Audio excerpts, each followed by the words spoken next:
Si tu es ici, ce n'est pas du tout un hasard. Moi, c'est Furusan. Et aujourd'hui, j'avais envie de me présenter parce que ça fait un moment que j'envisageais de faire cette vidéo et je pense que le moment est venu, au-delà de mes soins, au-delà de mes mots, au-delà de toutes mes vidéos que je partage sur le développement personnel et la spiritualité. Il est grand temps que je fasse une vidéo de présentation. Alors moi c'est Furusan, je suis originaire de la Turquie, de l'Anatolie centrale, bien exactement de la ville de Niğde, et je viens du petit village Niğde Çeflerköyü. Ma famille est originaire de ce petit village. Comment j'ai commencé les soins? Depuis que je suis enfant, donc déjà ma lignée mère était guérisseur. En fait, toute ma lignée mère était guérisseur et tout le côté de ma mère vient plutôt du Turkménistan. Donc pour ça, j'ai une passion pour les pays comme la Mongolie, l'Ouzbékistan, l'Azerbaïdjan, dont je suis partie en Mongolie également. Je ferai une vidéo de présentation également pour la Mongolie, mais je crois que j'en ai déjà fait une, si je me souviens bien, je vérifierai, mais je pense que oui, j'ai une vidéo sur la Mongolie également. Comment est né le fait que j'ai voulu faire thérapeute guérisseuse dans les soins chamaniques? Depuis que j'étais enfant, étant enfant, je ressentais des intuitions, je ressentais des choses et que j'en parlais à ma mère. Ma mère a toujours voulu me protéger par rapport à tout ça. Mais bien évidemment, vous savez, quand vous grandissez, surtout à l'adolescence, c'est l'âge de la curiosité. Et du coup, je me suis encore plus intéressée à tout ce qui est spirituel. Et du coup, tout au début, je ne m'intéressais pas du tout à la cafédomancie. Mais bon, c'était plutôt évident que je m'intéresse à la cafédomancie que au tarot. Du coup, j'avais commencé à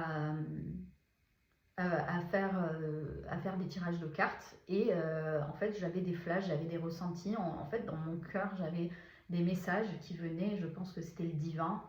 C'était Dieu qui m'envoyait des messages, et ça c'est sûr et certain que moi aujourd'hui, pour moi, je suis quelqu'un qui est là, qui est missionné sur cette terre pour guider les gens avec mon cœur et avec mon âme, dans la bienveillance et dans la gratitude. Voilà, tout simplement. Et du coup, donc j'ai eu ma phase pendant l'adolescence où j'ai commencé par le tarot, tout ce qui était spirituel. J'ai été attirée par le Ouija.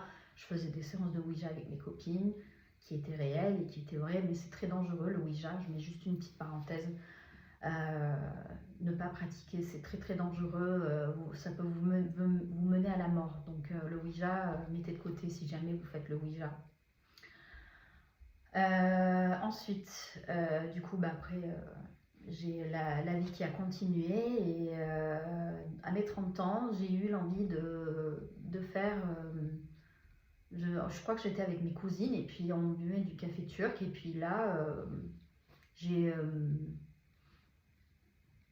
on a retourné nos tasses et puis du coup j'ai fait de la divination. Mais vraiment, c'était sur un coup de tête... Et là, j'ai été bluffée. Et puis après, j'en ai fait un peu pour tout le monde, le bouche à oreille. Et après, j'ai fait une pause à mes 35 ans, oui, de 30 à 35 ans. Et après, j'ai fait une pause parce que pour X raisons, je ne vais pas détailler tout, hein, ça ne sert à rien. Et non, je dis pas, non, c'était pas 30-35 ans. Si, c'était 30-35 ans, oui, c'était par là. Et après, j'ai eu, là ça va faire, du coup, pendant le Covid, même un peu avant le Covid, c'était un peu avant le Covid, du coup, j'ai commencé à lire des livres sur le développement personnel. Mon premier livre sur le développement personnel, c'était Le pouvoir du moment présent de Eckhart Tolle. Un livre vraiment qui m'a révélé plein de choses sur moi, sur la vie, sur la spiritualité, sur plein de choses, et je le recommande vivement pour les personnes qui veulent s'intéresser à des livres sur la spiritualité, sur le développement personnel, le pouvoir du moment présent. Franchement, je pense que c'est un bon départ pour commencer tout ce qui est développement personnel, pour se retrouver soi, pour se retrouver soi-même. C'est très important. Et comme on dit, en fait, vous savez, à l'époque, à l'époque du Moyen-Âge, on va dire,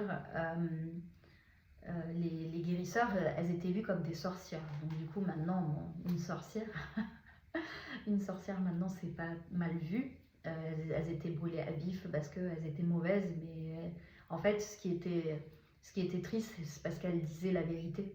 Donc du coup, vu qu'elle disait la vérité, ben, ça voulait pas être entendu, du coup elle se fait brûler à vif. Voilà, du coup, mais j'ai eu une phase où j'étais pas très bien et, et du coup j'ai eu pas mal de signaux, ouais, pas mal de signaux, je voyais des rêves, je voyais des ombres chez moi. Et en fait, j'ai mon grand-père que je n'ai jamais vu de ma lignée mère et qui venait à mon rêve et qui me disait Furzan, c'est le moment, il faut que tu commences, il faut que tu soignes les gens. Et avant ces rêves-là, j'avais vu une thérapeute qui est pareille que moi, qui fait le nettoyage au plomb, qui fait de la cafédomancie sur Toulouse, qui m'a dit oui, je te vois, t'as ta salle et tout, tu vas soigner des gens, mais bon, j'avais pas pris en compte et j'étais pas prête de toute manière. Et j'avais rencontré aussi une médium sur Bordeaux et puis elle m'avait vue avec la cafédomancie, mais j'étais pas prête encore aussi, pareil. Et là, en fait, mon grand-père est venu dans mes rêves, il me tapait sur le dos, il me disait Furzan, c'est le moment, il faut que tu commences. Et en fait, dans mes rêves, il me montrait des rituels et tout. Donc, du coup, mais, un matin, je me suis réveillée, parce qu'avant, j'étais dans l'événementiel, j'étais wedding planner. Et je me suis réveillée, j'ai mis tout mon matériel en vente, il s'est vendu en 2 jours. Et début avril, j'ai commencé à soigner mes premières patients et patientes. Je ne m'attendais pas du tout à avoir autant de patients, de patientes. Je pense que tout au début, en fait, quand on est thérapeute, on se sous-estime un peu. Et maintenant, je crois en moi, je crois surtout à...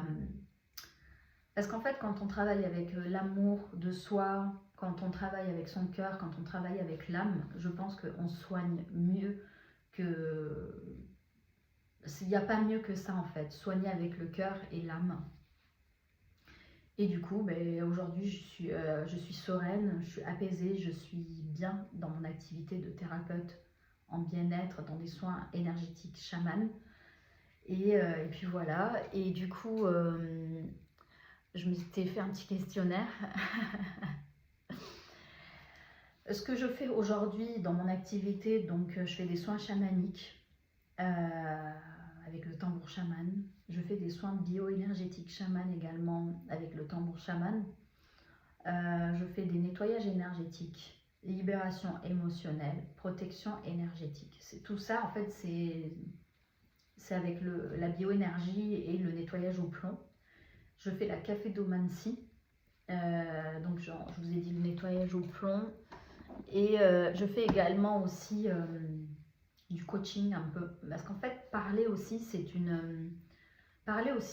un soin, en fait. Quand vous parlez avec quelqu'un, enfin, je sais pas, quand vous parlez avec vos amis ou avec votre meilleur ami, ben, vous sentez qu'il y a un apaisement qui vient, qu'on voit qu'il y a une ouverture qui se fait et tout. Du coup, avec le coaching aussi, on arrive à éclairer certaines choses. Voilà.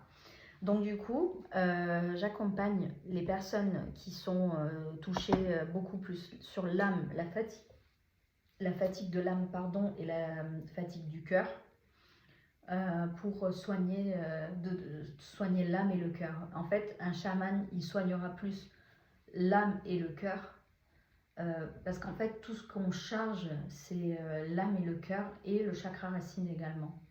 Parce qu'en fait, si le chakra racine il n'est pas équilibré, aucun de vos chakras sera équilibré. Voilà, tout simplement.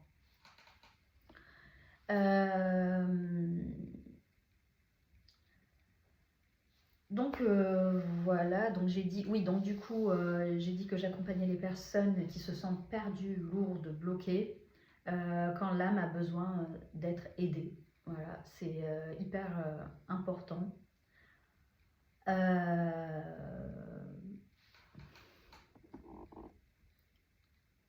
donc si tu sens le besoin d'être soigné par ton âme, par ton cœur, si tu sens une fatigue, si tu sens un blocage, si tu sens même une présence, parce que le nettoyage au plan, en fait, avec le nettoyage au plan, on enlève les mauvais esprits, on enlève tout ce qui est présence, même les présences du transgénérationnel aussi.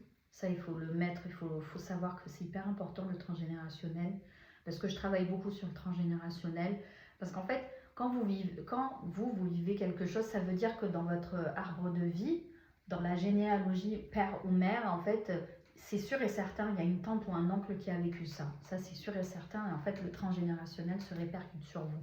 Et en fait, il faut couper faut même pas couper, il faut réaligner le transgénérationnel et en disant que en fait, vous ne voulez pas ce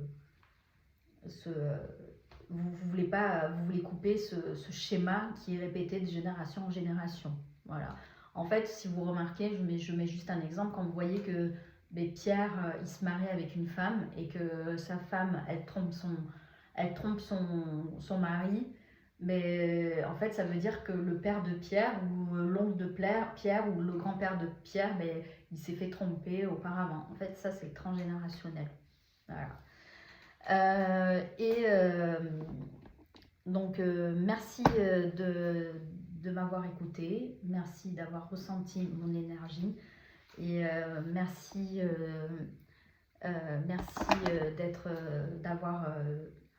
d'avoir écouté cette vidéo jusqu'au bout. Et peut-être que nos chemins se croiseront dans un soin ou dans un live ou dans un, on ne sait pas, dans un cercle peut-être, ou dans une retraite, parce que j'organise également des retraites. Là, c'est un cours de cheminement. Voilà, donc je vous envoie plein de douceur, je vous envoie plein de gratitude, plein de lumière. Prenez soin de vous. Le travail commence avec l'amour de soi. Tant que vous n'êtes pas réconcilié avec vous-même, vous ne pourrez pas évoluer, vous ne pourrez pas avancer. Ça, c'est une certitude. C'est une certitude. Vous pouvez dire ce que vous voulez, vous pouvez vous voiler la face, je vais parler direct, un peu familier, mais c'est la réalité. Voilà, prenez soin de vous, je vous dis à bientôt.